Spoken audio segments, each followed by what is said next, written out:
ধন্যবাদ।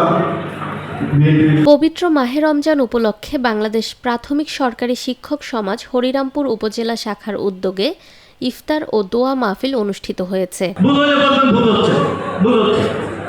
11 মার্চ বুধবার বেলা 5টায় উপজেলা পরিষদ হল রুমে উপজেলা প্রাথমিক সহকারী শিক্ষক সমাজের সভাপতি আবুল কালাম আজাদের সভাপতিত্বে ও দিয়াবাড়ি সরকারি প্রাথমিক বিদ্যালয়ের সহকারী শিক্ষক মোহাম্মদ লুৎফর রহমানের সঞ্চালনায় এই ইফতার ও দোয়া মাহফিল পরিচালিত হয়। অনুষ্ঠানে অতিথি হিসেবে বক্তব্য রাখেন উপজেলা প্রাথমিক শিক্ষা অফিসার কাজী সাইফুল ইসলাম, উপজেলা কৃষি কর্মকর্তা মোহাম্মদ তৌহিদুজ্জামান খান, উপজেলা প্রাণী সম্পদ কর্মকর্তা ডাক্তার জহুরুল ইসলাম সহ আরও অনেকে। একটা মামলা করে রায় পেয়েছে, তাও 6 মাস হতে চলল, তারা দশম গ্রেড হয় নাই।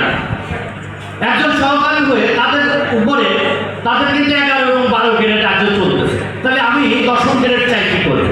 তাহলে একবার তাদের নবম গ্রেড চাইতে হবে। এখন অনেক সহকারী বলে তারা কি চাকবা না চাকরি, এটা আমাদের বিষয় না, আমাদের বিষয় আমরা দশম চাই। এটা অযৌক্তিক। অযৌক্তিকভাবে শিক্ষক সমাজ কখনো চায় না।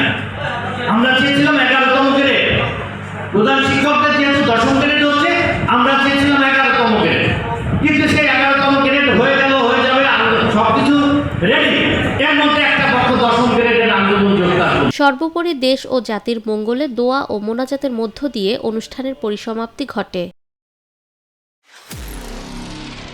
নিরপেক্ষ, সত্য প্রকাশে আপোষহীন।